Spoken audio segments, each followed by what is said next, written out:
ইটের পর ইট গেঁথে তৈরি হওয়া এক প্রাচীন স্থাপত্য, যার প্রতিটি দেওয়ালে মিশে আছে কয়েকশো বছরের ইতিহাস। সময়ের আবর্তে কত সাম্রাজ্যের পতন ঘটেছে, বদলে গেছে কত শত দৃশ্যপট, কিন্তু কালের সাক্ষী হয়ে আজও মাথা উঁচু করে দাঁড়িয়ে আছে এক অনন্য কীর্তি, তেতুলিয়া খান বাহাদুর গাজী সালামতুল্লাহ শাহী জামে মসজিদ।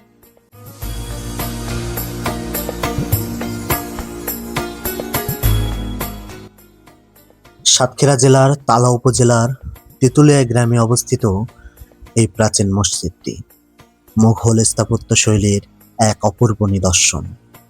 ইতিহাসবিদদের মতে 1840 থেকে 42 খ্রিস্টাব্দে, অর্থাৎ ব্রিটিশ আমলের শুরুর দিকে এই অঞ্চলের জমিদার কাজী সালামতুল্লাহ খান এই ঐতিহ্যবাহী মসজিদটি নির্মাণ করেন।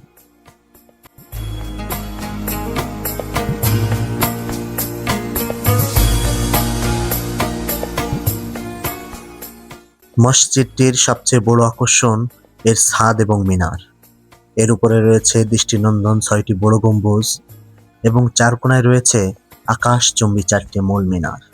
এছাড়াও ছোট ছোট আরো বেশ কিছু আলংকারিক মিনার মসজিদটিকে দিয়েছে এক রাজকীয় রূপ।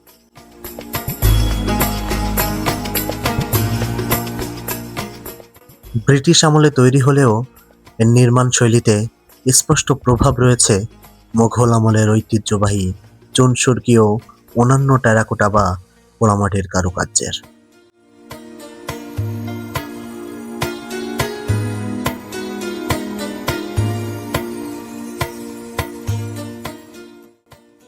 দেড় শতাব্দীর বেশি সময় ধরে এই অঞ্চলের মানুষের ধর্মীয় ও আধ্যাত্মিক চেতনার কেন্দ্রবিন্দু হিসেবে সগৌরবে টিকে আছে এই তেতুলিয়া শাহী মসজিদ। প্রত্নতান্ত্রিক অধিদপ্তর বর্তমানে এই ঐতিহ্যবাহী স্থানটির দেখভাল করছে। এটি শুধু একটি উপাসনালয়ই নয়, বরং আমাদের দক্ষিণ অঞ্চলের প্রাচীন সংস্কৃতি ও মুসলিম ঐতিহ্যের এক অমূল্য দলিল।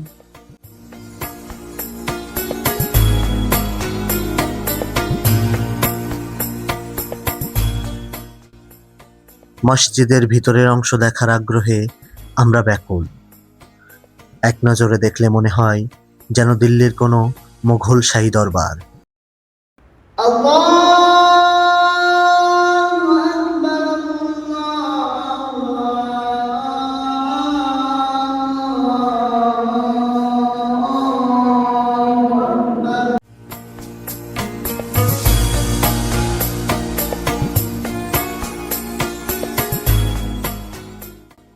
মসজিদের ভিতরে প্রবেশ করলেই চোখে পড়ে চমৎকার খিলান ও দেওয়ালে খোদাই করা প্রাচীন নকশা, যা মোগল কারিগরদের নিখুঁত দক্ষতার পরিচয়।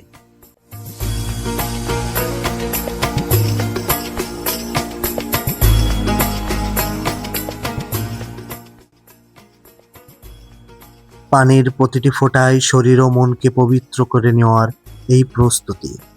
1.5 শতাব্দীরও বেশি সময় ধরে এভাবেই উজুর স্নিগ্ধতায় স্নিগ্ধ হয়ে এই প্রাঙ্গণে সমবেত হন ধর্মপ্রাণ মানুষ। পবিত্রতার ছোঁয়া নিয়ে এক শান্ত ধীর পদক্ষেপে খিলান পেরিয়ে মূল ইবাদতখানায় প্রবেশ। বাইরের পৃথিবীর সকল কোলাহল যেন এই প্রাচীন দরজার বাইরেই থেমে যায়। মসজিদের ভেতর পা রাখতেই হৃদয় জুড়ে নেমে আসে এক অপার্থিব প্রশান্তি, যেখানে ধনী গরিব অতীত বর্তমান একাকার হয়ে যায় এক কাতারে।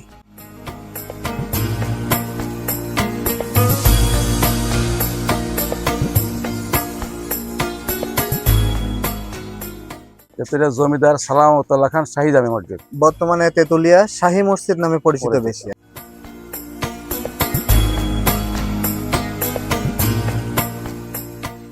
যেহেতু এটা প্রত্নতান্ত্রিক নিদর্শন, সেই হিসাবে আপনাদের মসজিদের প্রতি সরকারের কোনো আলাদা বিশেষ তদারকি আছে কিনা? নামমাত্র তদারকি আছে। অত ইতিমধ্যে 1986 সালে তখন এটা প্রত্নতত্ত্ব অধিদপ্তরে তালিকাভুক্ত করা হয়।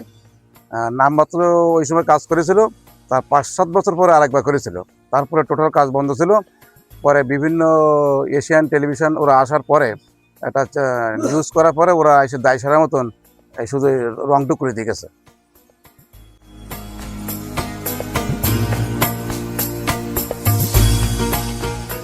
এই মসজিদটা যে প্রতিষ্ঠা করেছেন তার পারিবারিক কোনো বিশেষ ঘটনা আপনাদের জানা আছে কিনা?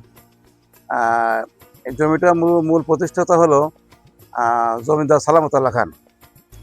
ভারত থেকে উনি একজন কারিগর নিয়ে আসে। সেই সেই কারিগরই এই মসজিদটা 13 জন সদস্য বিশিষ্ট। দিল্লি থেকে তো ওনারা আসেন এবং ওই 13 জন কারিগরের সমন্বয়ে এই মসজিদটা প্রতিষ্ঠিত হয়।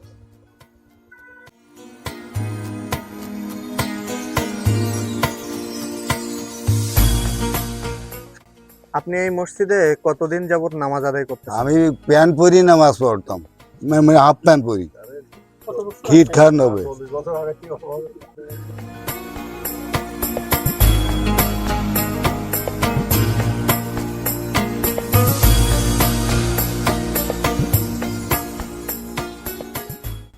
আগেকার দিনের এই মসজিদের জাঁকজমকপূর্ণতা বর্তমান সময়ের ভিতরে পার্থক্য খুঁজে পান কিনা?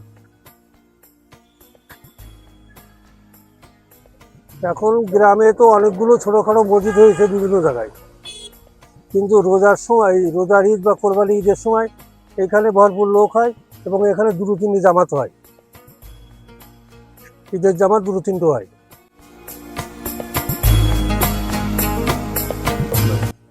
এই মসজিদের প্রতিষ্ঠাতা কাজী সালামতুল্লাহ খান ও তার পরিবার সম্পর্কে স্থানীয়ভাবে প্রচলিত কোনো বিশেষ ঘটনা আপনার জানা আছে কিনা? আমরা ছোটোবেলায় যখন জমিদার আমল ছিল তখন এই জমিদারদের বিভিন্ন জায়গা থেকে মানে আপনার ওই প্রজারা আসতো খাজনা দিতে, ঘোড়ায় আসতো, হাতিতে আসতো, পালকিতে আসতো, এইগুলো দেখেছি আমরা ছোটোবেলায়।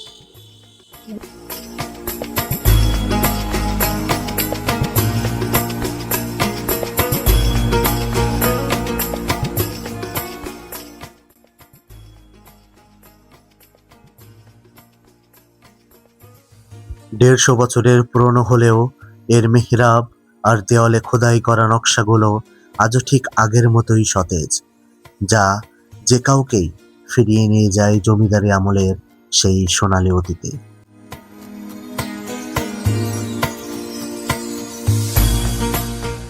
আধুনিকতার ভিড়ে ঐতিহ্যের এই অমূল্য স্মারকগুলো আমাদের মনে করিয়ে দেয় আমাদের শিকড়ের কথা।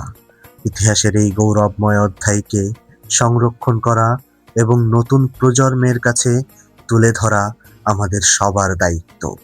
তালা উপজেলার তেঁতুলিয়া শাহী মসজিদ ঐতিহ্যের আলোয় বেঁচে থাকুক অনন্তকাল।